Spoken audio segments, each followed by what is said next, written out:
కాదు ఆ rating 9.5 rating మాత్రం 9.5 రేటింగ్. ఆయన ఏమన్నాడంటే ఎవరైతే రేటింగ్ ఇవ్వలేదో వాళ్ళ అమ్మ పైన అన్నాడు. 9.5 రేటింగ్ దానికే ఉంది.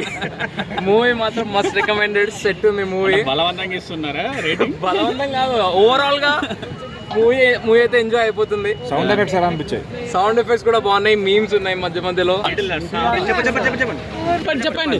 లిటిల్ ఆర్ట్స్ బాగుంది movie. 9.5 rating, worth it. Watch time కూడా వర్త్ ఇట్. కామెడీ కూడా బాగుంది, crazy comedy. Bro over hype ఇస్తున్నారా? నిజంగానే సినిమా బాగుందా? నిజంగానే బాగుంది, ఓవర్ హైప్ ఏం లేదు. మనకి మీమ్స్ కూడా ఎక్కువ ఇదవుతుంది కాబట్టి ఓవరాల్ గా క్రేజీ మూవీ. అంటే యూత్ పాడైపోతారు ఇట్లాంటి సినిమాలు చూస్తా అంటున్నారు, నిజంగా అట్లేం లేదు, రిలేటబుల్ అంతే, రిలేట్ కావచ్చు అల్లే. ఫ్యామిలీ ఫ్రెండ్లీ కూర్చోలు సెన్సర్ అయి ఉంటాయి. హీరోయిన్ గురించి చెప్తాను.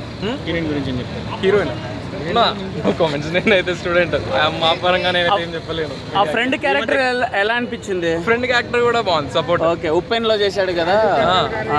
కొన్ని సీన్స్ చిన్న బాగుంది, చాలా ఈ మధ్య కాలంలో ఎన్ని కోట్లు పెట్టి తీసిన పెద్ద పెద్ద మూవీస్ పోతున్నాయి, ఇంత చిన్న చిన్న మూవీస్ ఎక్కువ సంపాదించిన తీసే దాన్ని బట్టి, కాంటెంట్ బట్టి ఉంటుంది. కొన్ని సీన్స్ చిన్న కెమెరాలో తీసారంట కదా బ్రో. అవును, ఎలా అనిపించింది అవుట్పుట్? అవి కూడా చాలా బాగున్నాయి. కంటెంట్ తో కొట్టారా? ఓవరాల్ గా కంటెంటే, ఇంకా రిలేటబుల్ కాంటెంట్ కాబట్టి ఓవరాల్ గా యూత్ కి మొత్తం కనెక్ట్ అయ్యింది. థియేటర్లో నవ్వి నవ్వి అన్నారా? సీట్లలో మొత్తం లేచారా నవ్వి? అవును. చెప్పండి చెప్పండి. కిష్కిందపురి ఎలా ఉంది? కాదు, లిటిల్ లిటిల్ ఆర్ట్స్. సారీ